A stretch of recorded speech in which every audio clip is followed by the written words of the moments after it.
All right. Welcome to Side Action, Season 4, Episode 22. My name is Jim Weglars, aka Wegs. You can follow me at Wegspool on Twitter and Instagram. And this is Steve Roberts, aka Action. You can follow me on Twitter at 31sroberts. Follow the podcast at Side Action Pod on Twitter. So, Action, we had obviously we'll talk about an amazing weekend with football games and those divisional games delivered for sure. How was the rest of your weekend? It was fun. Melissa got back in town Friday. We kind of laid low a little bit, and then Saturday went out with some friends here in the neighborhood. We stumbled across a nightclub that I was unaware of on 9 Mile, and stayed out way too late and slept in on Sunday. So it was a good time.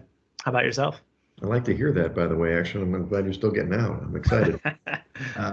As you know, I was in Gulfport, Florida, near St. Petersburg. Had a volleyball weekend with 40 of my closest Chicago volleyball friends, and we had an amazing time.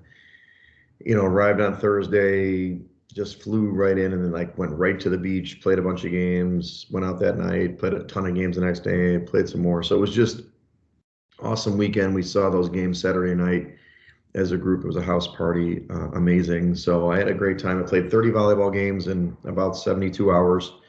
That's a lot. What was your record? Oh, good question. Do I keep track? Yeah, I was probably about 500. I had a good run on Friday. I played pretty well. Didn't play great on Sunday. I actually was 0-4 on Sunday, but it's about the competition. In fact, on Sunday, I didn't expect to play, but they kind of talked me into playing, and I was kind of really sluggish to start, and then I totally fired it up, and we almost came back from it was 19-8, and we pushed it to 22 or something, but whatever. This time of the year, I'm not worried about wins. I'm worried about just getting out there, playing a good time, having a good time, and playing hard. So felt good. Nice. And then, as I know you're on the edge of your seat, I did win the ATS pool Action. So thank you for your assistance. I ended up, outlasting Schwa finally, and I guess the pick that did it was San Francisco against the Packers on Saturday night. Nice. And there was a cash prize associated with that, I presume, Massive right? Cash. I think I might make $250, but who cares? So, hey, cash and tickets, right? Doesn't matter what it is. Every little bit helps the bankroll. There's also a trophy, so I guess my name gets etched in the trophy or something. It's this gigantic wooden ATS trophy, so it'll be proudly displayed somewhere in the Edgewater studio here. Yeah, maybe we'll get a snapshot of it in the background in the coming weeks. Absolutely. Well, let's talk about this great NFL weekend. We had the divisional round, which we talked about should be the best round. I think in general, there's 4 games and really good teams. And, these games were epic Action. I mean, obviously, from our metrics, the underdogs came through. They were 3-1 this week. So it kind of flipped, and the road dogs were 3-1 as well. In general, it was kind of split with the totals. The unders were 2-2, and no games were affected by the spread, which is just fascinating. Just pick the side, right? Actually, pick the right side.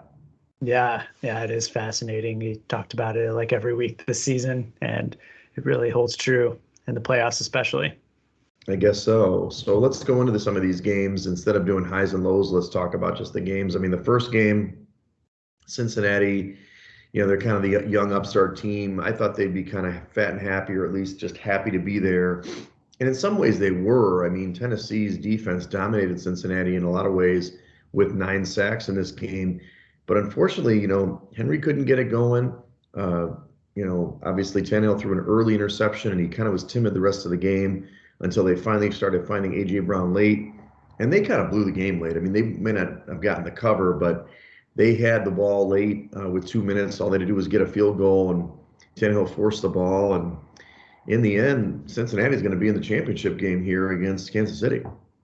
Yeah, I think Ryan Tannehill's poor performance really was the name of this game over the weekend. You have to figure that without at least, certainly the third interception, but at least 1 or 2 of those, then Tennessee would have been in the driver's seat to come out victorious in that one. And, now we get the rematch of Cincinnati. And just looking back, I think that you might have to downgrade Cincinnati just a little bit off that performance, even though they came out victorious. Yeah, I mean, it was weird. It was a weird game, right? I mean, obviously, the thing is that Henry really didn't carry the ball. I mean, he was 20 for, I think he had 60 yards or something on 20 carries. But, I don't know why they didn't stick with Foreman. He had four Right. carries, 66 yards. I mean, I get it. Henry's our guy, but sometimes you got to go with the flow. And more importantly, just Tannehill just boneheaded plays. I mean, the one where he just threw it in the guy's hand. I know the guy made a great play. It was kind of like that wide receiver screen. He just made the play, but Mhm. he didn't even need to force the ball. Go to overtime. You're really Cincinnati couldn't move the ball really very much, except for that one play at the end of the game to get it to Chase to get in field goal position. I do like the field goal kicker from Cincinnati. The dude is just like Oh yeah. nails, man. And I don't know if you heard the quote that before the kick, he was like, I guess we're going to the AFC Championship game. And it's like, okay. And he nailed that 52-yarder. It looked like it was good from 62. So, Hmm. Yeah, yeah, McPherson's definitely a weapon. Probably the best kicker remaining in the playoffs. Although absolutely. Gold has never missed in the playoffs, so There you you go. got There that you going go. for him. That's what we call a transition in the business action. Nice work. So the Packers obviously play San Francisco, and we were both on the Packers, I believe, in this game. I'm sorry, the San Francisco 49ers in this game. We've been riding them, but it wasn't the right side, I don't think. I mean, the Hmm. 49ers offense was so bad. The Packers go down the first drive and score right away. I was really worried action, and then obviously the Niners defense, which has been great for weeks, just stonewalled that team. But unfortunately, Green Bay's, defense held up against the running game, and it looked like the San Francisco 49ers couldn't catch the football in that cold weather.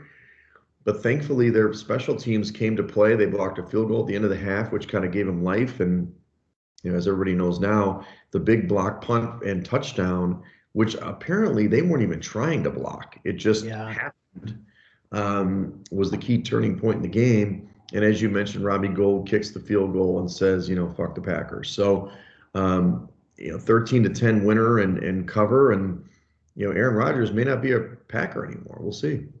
Yeah, there was some really huge swing plays in that game. You have to remember right at the end of the first half too, when Aaron Jones broke that huge pass play, and the Packers could have gone up two scores right there, and then the San Francisco Niners defense came in and got the big sack, and ultimately the Packers kicker missed the field goal, and that kept it close. And then late on, their special teams just did them in twice over, and the worst special teams remaining in the playoffs played out to fruition in that one. Yeah, there are three phases in the game apparently, and it did cost them.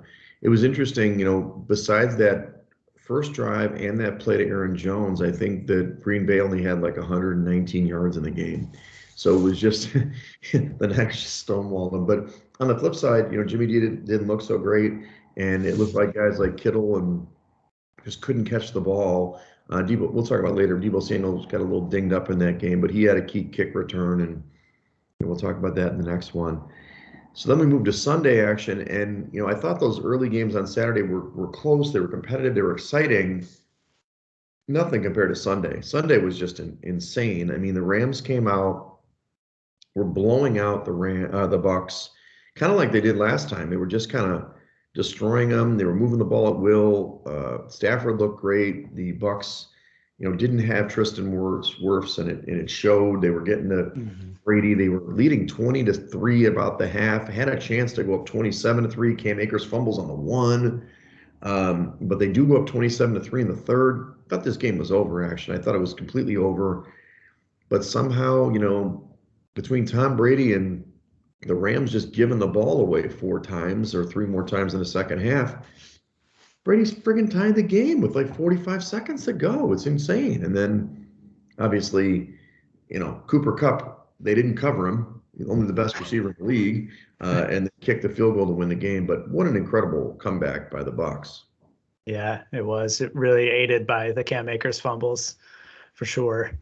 But you got to question the play call at the end, I think, by the Tampa Bay Bucks and Bulls to allow, I think it was zero blitz ultimately. Oh yeah. Oh And yeah.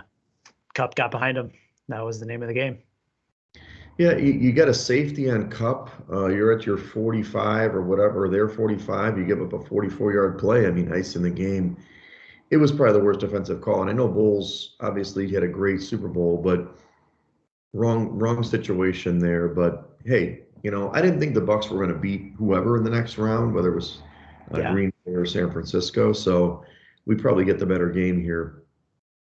And then the last game, obviously Sunday night, evening into night, it's just an instant classic action. I mean, we thought that this was going to be a great game. I kind of predicted it to be the great game, but after those three first games, I wasn't sure it was going to live up to the hype. And, slowish first half, 14-0 at the half, but the last quarter, really the last 6 minutes of this game were just insane, where, you know, the Chiefs had built a nice lead. They were up by, nine or so. Then, obviously they were up again by, what was it, five, I guess, was in the end, or six? Yeah, five. Four, right? And then Buffalo, Josh Allen, let's give him the kudos. The guy played a great game. I mean, incredible game on the ground, throwing the ball, converting on fourth down multiple times, taking the lead inside of 2 minutes. But of course, they give up the touchdown to Tyreek Hill, 64-yard touchdown. But they drive again, score again, give 13 seconds.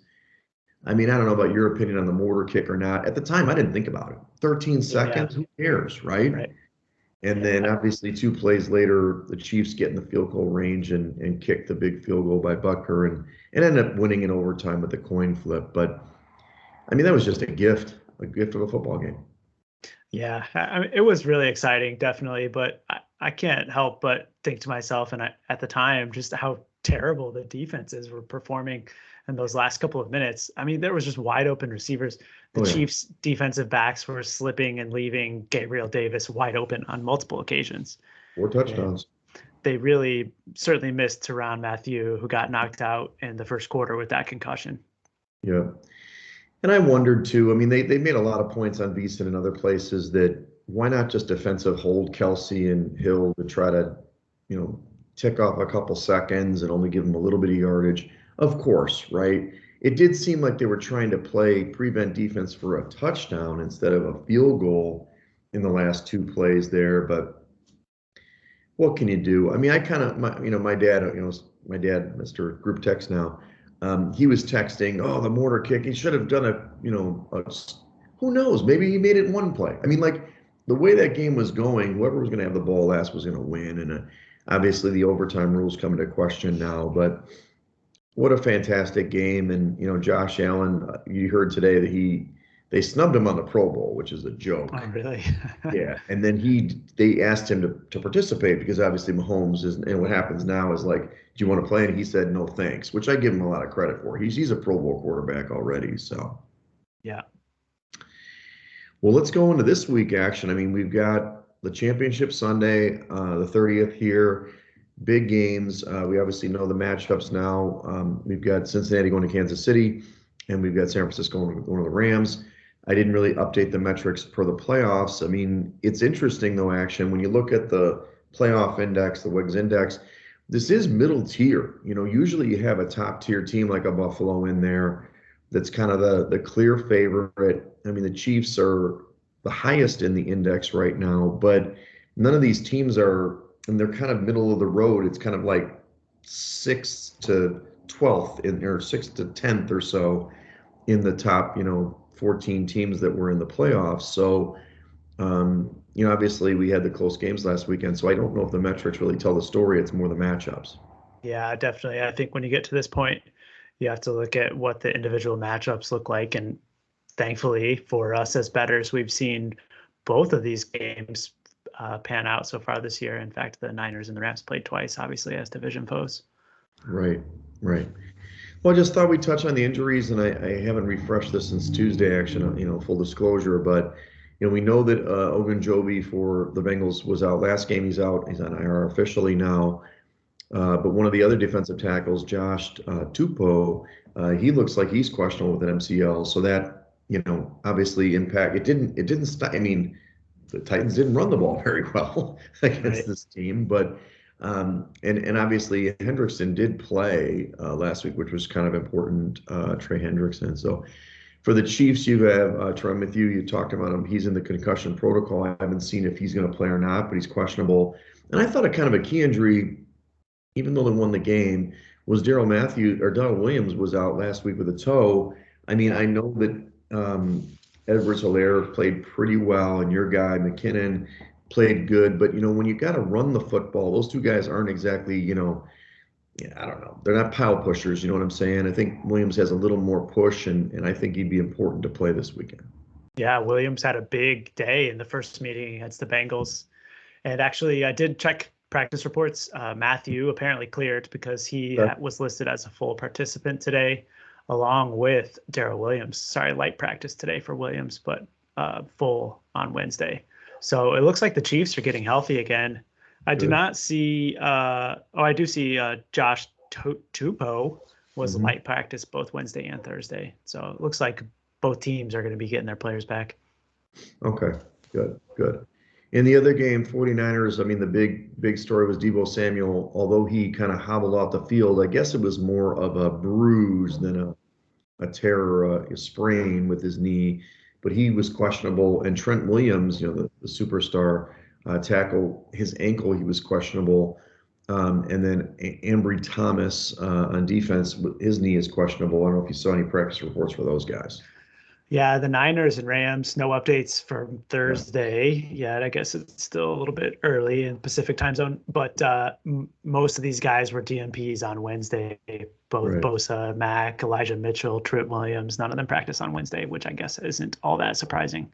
Yeah, I expect them all to play, just whether they're going to be limited or not. And then for the Rams, Taylor Rapp, the safety is for the concussion. I think he's still questionable. Andrew Whitworth, who didn't play against the Bucs, he's questionable with a knee. And Joe Noteboom, his backup, was questionable. So I'm trying to figure out what's going to happen on that Rams offensive line, which is important against the Niners. Yeah, no doubt about that. Going up against Bosa and company, certainly want to make sure you have your full slate of pass blockers. That's right. Well, let's go into these matchups action. The first game is the Bengals-Chiefs. That's obviously an Arrowhead. It's 3 p.m. Eastern time. KC opened as a 7-point favorite. It's still sticking around 7. I kind of thought it would float up a little bit. The total's 54.5, 54, depends on where you see it. Obviously, Burrow has been amazing. He's got Chase with the connection out there on the outside. And, they've got the weapons, but I kind of feel like there might be, a possible letdown with Kansas City. But for me, I think the Chiefs are going to roll in this one. I'm not saying that I would definitely lay these points. This is a good teaser spot if you're a teaser bettor. But I do think they're going to cover. And they, if you look at some of these things that we talked about, the spread doesn't matter all that much sometimes. I still think this game goes over. And a lot of people are talking about the under. So I'm interested in your take on the total here. But, these teams played a lot. They scored a ton of points last time, but the Bengals were trailing by 21 points. So maybe it is an underplay. Yeah, that's true. The first meeting was 34-31 this season. Cincinnati obviously won the game, which locked them into the division title. And of course, they decided to take off week 18. But, I think that this total, I think the over is the right side. I'll tell you straight up. However, looking at the current number of 54.5, I certainly would not be running to the window to go over 54.5 because 54 is extremely key. It looks like there is at least one 54 still available at PointsBet here in Michigan. But certainly if you're going to be playing the over in this game, you want to shop for the 54 and definitely wouldn't be running to go over 54.5. Right. And that's why, I hate to be, a little soft. I know everybody's like, hey, I want to be on the right side. Why not tease this down? Tease it down to -1 for Kansas City and down, 6 points, 48.5 on the total and call it a day. But that's kind of my approach to this game. But do you see, obviously the Bengals can win the game. We know that they've beaten them in the regular season. Do you think this could be a letdown spot for Kansas City? No, definitely not in the AFC Championship. They're going to be ready to play and make it back to their third straight Super Bowl. And I agree with you. I think that KC is the side here at 7. I wouldn't be looking to the Bengals at all. I believe that the Kansas City Chiefs are going to have a game plan ready for Jamar Chase this time. They're certainly not going to let him go off for 266 receiving yards this week. And so I think that there's some opportunity for the other pass catchers. I'm going to be looking at playing a couple of Cincinnati Bengals props over. Tyler Boyd, for example, is one guy I'm targeting. And I do think that the Chiefs defense will be able to play a little bit better. Certainly seeing Matthew back in the defensive backfield is going to be a huge help for them as well. Well, I mean, Gabriel Davis is actually the fourth True. option on the Buffalo Yeah. offense. So you're not wrong on that one. I mean, Diggs had 7 yards in the game. And my guy, Dawson Knox barely caught the ball either. It was just the matchup that they exploited, that second corner. So maybe, like you said, T. Higgins or a Boyd might be a good prop situation. The Okay. other thing I heard discussed this week, which I thought was really poignant, in terms of the Chiefs' offense getting right. Recall earlier in the season, they were not their normal selves the first half, I'd say. And they've certainly turned a corner recently. They've gone over in 7 straight games. And I think you've seen a little bit of a change in terms of how Mahomes is handling those too deep looks. He used to just drop back like 20 yards, which made the play almost impossible. But now he's stepping up in the pocket, which not only gives him the ability to keep his eyes downfield, but opens up running lanes. And he has been running to quite success lately. And I'm looking at his over rushing prop as well, 28.5 for Mahomes rushing yards. Well, as you may know, if you read the Wegs article, he was a leading passer and rusher on the week this week. He had that big, 35-yard run in the beginning of the first half. I think you're right. The other thing I heard in the analysis is that despite those big plays, to Hill and everything, he didn't have any air yards over 25 yards in the game. He was throwing the ball, 10 to 15 yards. He was killing the intermediates, and his guys were just run after catch all day, including Kelsey, and Hardman had a nice play as well. Even Pringle, I think, had a nice play. So it's one of those things that I'm not sure how the Bengals will play it, but they are changing their approach and letting those speedsters just get the head of steam and make plays down the field after they catch the ball. Yeah. Well, let's talk about the second game. I think this is probably the better game. I think empirically we can say this should be a closer game. The 49ers are playing the Rams. This is their third meeting. It's at 5:30 Eastern. The Rams opened as a 3.5-point favorite. I haven't seen it come off the 3.5 right now, action. Totals around 46.5, right in that range. Now, San Francisco has owned this matchup. I mean, they're 6-0 straight up and against the spread the last times they played. Their front has definitely taken care of the Rams on both sides of the ball. Everybody seems to be on the Rams action. I don't know what the deal is. I get it. The Rams are playing great, and they seem to have turned the corner in terms of not turning the ball over, at least Stafford, in critical situations, but they had 4 turnovers last week. Part of me wants to say, hey, the Rams got to be the side now because they're the better team. They've been playing great, but I got to stick with my San Francisco 49ers here. They were my pick preseason and at the beginning of the postseason. What do you think? I like it. I like the Niners a lot too. I mean, beyond the obvious matchup advantage, I think winning six straight games against one opponent and the same coaching staff and the same game plan on both sides has got to tell you something. And I also think that at some point this is going to start to get into the Rams' heads a little bit. Can you imagine what kind of feeling might come over you as a Rams player, especially if San Francisco takes the opening kickoff down for a touchdown? This could spiral pretty quickly.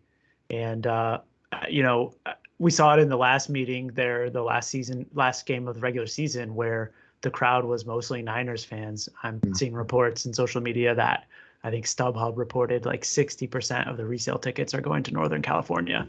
So I think that home field advantage is probably 0, maybe like half a point in this game, which gives more credence to the Niners. Right. So a couple of things, and we haven't looked at betting splits. I'm not trying to make you do it, but maybe you could as I talk some more. But it seems like the public is going to be on the Rams. It seems like the public wants Chiefs Rams, right? That's what people want. So it's obviously good to go against the public. And obviously the first game, you could say, well, hey, go with the Bengals. But to me, it's a little bit more of a long shot. The Chiefs seem to be, look, I just think the Buffalo Chiefs winner was going to go to the Super Bowl. They showed they were great teams. The Rams are a bit of a front runner. And I think to your point, if this game is close, will Stafford come through in the clutch? He had the big plays at the end of the game. I do think Bowles gave it to him on a silver platter, especially in the last. And in the end, Cam Akers coughed the ball up twice on Sunday. Do they trust him? I don't know. They go back to Michelle. I'm not sure what they're going to do. I do think if the Rams are to win this game, they have to run the ball effectively, and I'm not sure they can do it against the San Francisco front. And more importantly, is Jimmy G didn't play great on Sunday, Mhm. but look, they were down 17 to nothing in the last one, came back in basically a must-win situation. I think he's going to play a good game this week. I don't know what it is. I think he's going to play a good game. Of course, Debo's got to be healthy and Williams too, but I agree with you. What is the 49ers total in the first half? It's got to be fairly low, right? 13, 14 points maybe. Team total in the first Team. half? Yeah. Yeah, I mean, we haven't touched on the total yet, but this is a 46 right now, which is pretty average total. And Mhm. obviously, the last meeting stayed under, but I think in the first game this season, they went way over the total. Mhm. So I think that you're onto something there looking at the total. And if you think that the Niners are going to have some success, it could be prudent to tackle them on the team total side. Let me look here. Team total first half is 10 and 9.5, 10, 9.5 over with some juice or Right. 10. Right. Right. So it's kind of low. I mean, they do sometimes turn it on. I think that there are adjustments. I think one of the candidates, he's not really a candidate for a head coaching job right now, but he's having a great playoffs and end of the year is D'Amico Ryans for 49ers. Here's a question, though, actually. I've heard this stated many times. My understanding is this is the seventh straight road game for the 49ers. Do you think, despite the crowd being maybe on their side, do you think that maybe this is the end of the road? Because it's obviously they're closer to home, but Mhm. they've been on the road for months.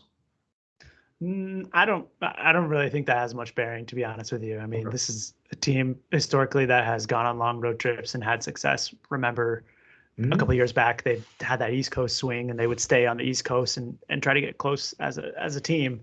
Right. But I, you know, I I think that the advantage in terms of rest and travel is with the Niners because they were in Green Bay last weekend and LA is coming from a trip to Tampa. Sure. Sure. Okay.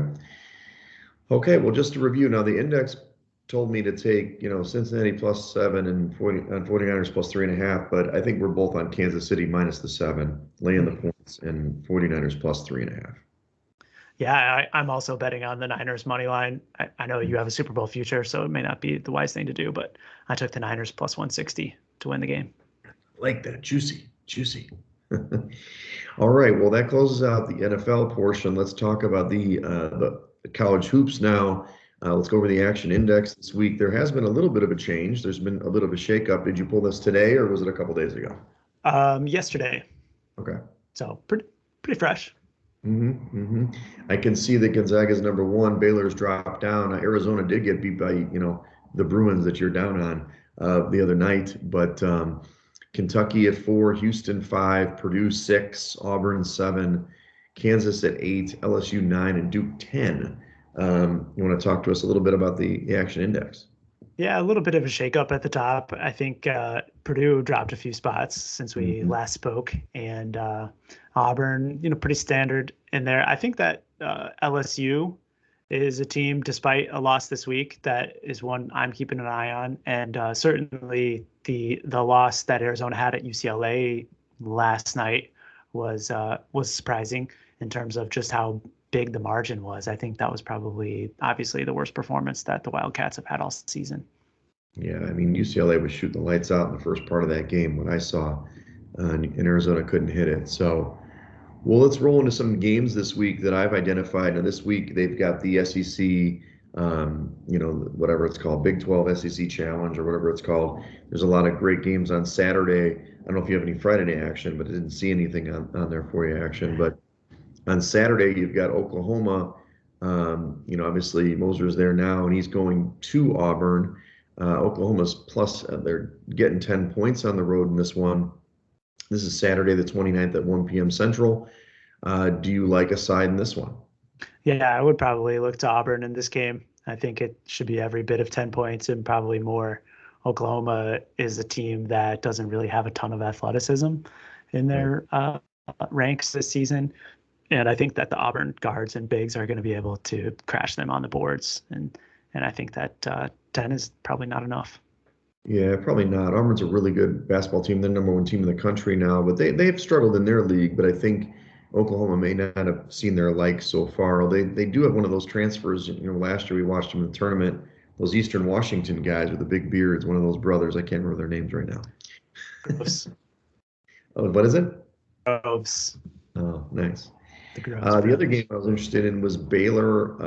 They're obviously the fourth ranked team. They're going to Alabama. Alabama is struggling in general to cover numbers, but this game is at 3 p.m. Central. Baylor going to Alabama.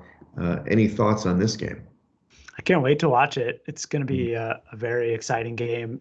I mean, Alabama has not been playing that well recently, and Baylor hit a slide in their own right a couple of weeks ago with some key injuries, and COVID, I think, ran through the team a little bit. But I make Baylor probably a 6-point favorite here on the road, and Okay. I think that's pretty close to what in line with what Ken Palm might project at 5. And so I think that it's tough to call on the side, to be honest with you. I would probably look to an under in this game. I think the Okay. Baylor defense this year is strong, just as they always are, 11th ranked.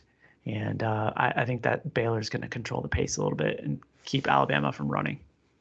Yeah, I mean, Alabama is obviously all about offense. They're 96th on defense. So if Baylor can get after them and slow down their pace, that's critical. I'd probably take Baylor on that side.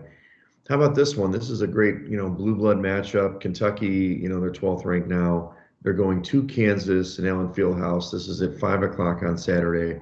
You're listing it as Kansas as a 3 point favorite at home. Now, look, I've watched both these teams recently. I'm not sure what to make of them. Sometimes they play great and sometimes they play down in the competition. In compound, they're right next to each other. So, do you think that this, would you lay the points here at home with the Jayhawks? I don't know. It's tough. I mean, we talked about this Kentucky team last week, and I think we both agreed that they were the side in that game against, was it? I think it was Auburn. Yeah, they played at Auburn last weekend, Yeah, and they played really well in the first half, but they just couldn't score in the second half and ended up losing the game. But my numbers really like Kentucky, mostly buoyed by their number one ranked offensive rebounding ability. Do you know the guy? Deshibwe, Chiweg, oh my yeah, God, that guy is incredible. He had like 24 rebounds and like 14 of them were offensive rebounds the other night. yeah. Chigweg, Yeah, right? he is impossible to keep off the glass. Former Mountaineer Oscar That's right. Cheapway, Hmm. and again, my numbers make Kentucky a little bit of value here. I think that this should be closer to 1.5 or 2, and Hmm. so there's a little bit of value on that side. But playing at Fog Allen is going to be tough, even when you have Kentucky on your jersey. Yeah, both these teams are from my numbers are both 1-3 against the spread in the last four. So it's Hmm. probably who's going to see it. But I think this will be a fun game to watch at least on Saturday. The last Saturday game I have is actually in. Oh, this was this not yesterday? I have Marquette at Providence. I thought they played this yesterday, but maybe they play again. They're doing home and home. Yeah. Marquette is going to Providence on Saturday at 3:30. Marquette, they're kind of rising star. They've got your guy Shaka Smart up there now, going to Providence, and Providence is kind of a darling now. They're top 17 in the AP, but I'm not sure their metrics match up with their team. So you've got Marquette getting 3 points at Providence. I'd probably back Marquette personally, but talk me off of that. I mean, directionally, I think that you are on the right track there because this Providence team and Ed Cooley, as the coach, has just been pulling games out of their behinds Yeah. lately. They're, man, they're just winning close game after close game, and they won the other night from a 30-foot heave at the buzzer against Xavier. And on the flip side, Marquette and Shaka Smart's team has now won 9 in a row against the spread. So Right. a team that has turned this around, and they did play matchup a few weeks ago. It was on January 4th Okay. when I was thinking Providence, they beat Seton Hall. My bad. They covered against Seton Hall the other night. My bad. yeah, and that was the lone terrible game that Providence has had on their wager so far this season. They lost by 32 to Marquette Mhm. at home. So, oh no, wait, sorry, that was at Marquette. This is the flip Right. side. And I would think that there's probably some value on the underdog as well. Okay, good to know. So back to the Big Ten on Sunday, you've got Ohio State going to your Boilers at 11 in the morning, the bright and early before the basketball or the football games. That's 11 a.m. Central. Purdue obviously is a 9 point favorite at home. Are they, they've been struggling a little bit, and obviously you've got AJ Liddell in that game who can score against anybody, but you have the Twin Towers for Purdue to wear him down. What do you think about that game? Well, Ken Pom makes it 9, and I think it should be closer to 12. Okay. Purdue is a team that just has the matchup advantage against Ohio State, and I'm not sure that Liddell, despite his ability to score inside, or Zed Key, their other big man, are going to be able to defend Edey in the paint. So I like Purdue at home. Certainly am going to see how the game shakes out tonight. Purdue's in Iowa City on the road at Iowa, and I think I've already seen some sharp money on the Hawkeyes. So a loss against Iowa tonight makes me like Purdue even more on Sunday. Okay, good to know. Last game I highlighted was back to the Big 12. Kansas is going to Iowa State. That's obviously Iowa State's always kind of a pesky team in the Big 12. They're maybe not as good as some other years, but on Tuesday at 6 p.m. Central, you're showing Kansas as a road favorite. I'm just concerned that after the Kentucky game, they might be a little bit weary. So I probably may go with the home team here in the Big 12. It's always tough to win on the road. Yeah, definitely agree. I think, and this Iowa State team has been really pesky this season and surprising a lot of people with how they've played in the Big 12, especially. They play stellar defense, 6th ranked on that side of the ball. Yep. And I think if you can get them in a home dog role, it's definitely the right side. All right, look at this. I'm doing something right. Early season. So, that closes out basketball, unless you got some other ideas on the weekend. Do you have any other games that you're eyeing? Nothing that I've been targeting. To be honest with you, we talked about this a few weeks ago. I've been doing less looking ahead just with the COVID cancellations and the news. I don't really find the time or the value in terms of lining up games ahead of time. I usually do my work day of. Gotcha. I'm just going to make my plug for the Colorado State Rams. They're playing really good this year. Yeah. Hopefully they can make the tournament the first time in a while. I like the way they play. I've watched them a lot lately. So they've gotten some wins, but they're small, but it's nice to see them play better. All right. I did have one thing to add since you mentioned it. I just remembered I made another futures bet today, which I think the number would still be available for our listeners. And that's with an old friend and different coach, Texas Tech Red Raiders. Oh, yeah. This team is another stalwart defensively. They're 4th ranked against defensive opponents, and they are very good on the glass as well. And I think that you've seen some of their Big 12 opponents make some adjustments so far this season to go against that defense. But when you get into a tournament setting and you're playing against foes that aren't used to lining up against the Red Raiders, it can be a little bit more difficult to prepare for them on a short notice. So you probably like them against Mississippi State this weekend? I would say so. Yes, indeed. And I didn't mention it, but it is 40-1 on Texas Tech at FanDuel, I think. And that's to win the title, or that's to win the Big 12? That's to win title. The NCAA tournament, yeah. Yes. They are 4-1 against the number in their last 5. I love seeing that. One of the things I track action, as we go, I try to do it from whenever I start, just a couple of weeks ago forward. It is really hard to pick a college basketball team that covers on a consistent basis. Outside of Gonzaga and obviously Texas Tech right now, most of the teams are 500 at best, so you're kind of just not shot in the dark, but it's hard to find teams. And I guess the numbers maybe are a little tighter. Plus you get buzzer beaters and stuff that kind of mess up the bad beats. But this is one of those teams, because of that defense, until Vegas started adjusting them, or at least the market is starting to bet on them more. I like your angle there. Yeah, and I think college basketball, more so than other collegiate sports, you tend to see a huge emotional letdown after big wins too. So you see that teeter-totter effect as teams navigate through their schedule, like the UCLA Bruins, who got a huge win the other night against Arizona. They're now playing against Cal tonight. It's classic letdown spot.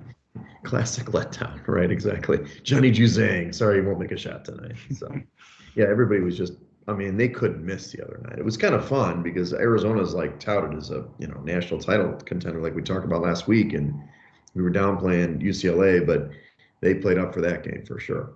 Mm-hmm.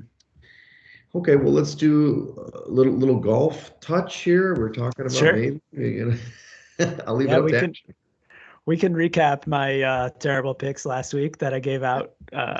The matchup ended up losing. Our buddy Brian Harmon shot like 8 under on Sunday and couldn't miss on the putting greens. I did have it on one of my 4 screens in the family room on Sunday. Right. Our long shot Harold Varner 120-1 actually had a chance on Sunday. Through the first couple of holes, he was about 2 shots back from the leader, but he quickly dissipated and didn't really have much of a sweat coming home down the stretch. Yeah, what are you gonna do? What are you gonna do? So Johnny Vegas didn't come through for us? No, Johnny Vegas was probably the lowest of my 4 picks last week. Harold Varner was really the one that gave me some fun. But this week, I mentioned to you earlier, we can't really talk about it because the PGA moved up the tournament. Actually, the first time that I can remember that they started on a Wednesday, so they're going to finish on Saturday and avoid the NFL Conference Championships. Yeah, I mean, I'm sure the ratings are so high with these football games that they want to avoid that crunch. So maybe they're making that. That's weird that they make that adjustment. But I mean, the majors don't have to worry about those kind of things later. But that's fascinating, interesting stuff. So, okay, well, let's just a little plug that. I mean, we have so many listeners. Action, as you know. I mean, our loyal listeners are everywhere, and they want T-shirts, and I've given out some T-shirts lately. But we are going back to Vegas. We've made it official. We are going back to Vegas. We're going for March Madness. We've kind of decided we're going to get out there the 16th of March, which is the Wednesday before the first round, and stay there through Saturday right now. We do have some people staying through Sunday. We've got a group of roughly 7 guys, maybe more. We'll see. Everybody's welcome. I know you've extended it to your pool player guys.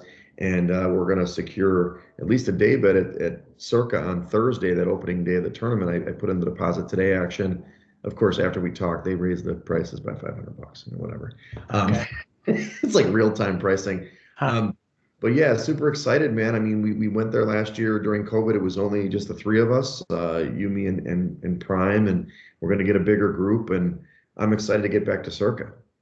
Yeah, I think by March 16th, COVID will just be eradicated from planet Earth. And so anyone who wants to join us is certainly welcome. Right. So hopefully you can make it. If not, that's fine. We do plug Circa, even when we're not promoting, them for monetary reasons. We just love the place and loyal to those guys. And we're really excited to make this trip again. And hopefully we'll have a good turnout. So I do have a negative review on Circa since you brought it up. I realized the last time I was there that the dice tables are actually a little bit longer than what you would see at some of the normal places on the strip. I went and tried to practice my normal throw, and I realized that it was just a tad bit longer, which threw me off my game. Dude, we can't have that. We can't have that. Action's got to have that perfect spot, the high toss, one bounce off the window, and boom, there you go. So we see you, Circa. Come on, Derek Stevens. I know you're listening. Let's get a normal sized table in there. Come on. All right. Well, obviously follow us at Side Action Pod on Twitter. Follow me at Wegs on Twitter and on Instagram. And follow me on Twitter at 31S Roberts. All right, everybody. Enjoy the last weekend of with championship football, and then we'll get to the Super Bowl in a couple weeks.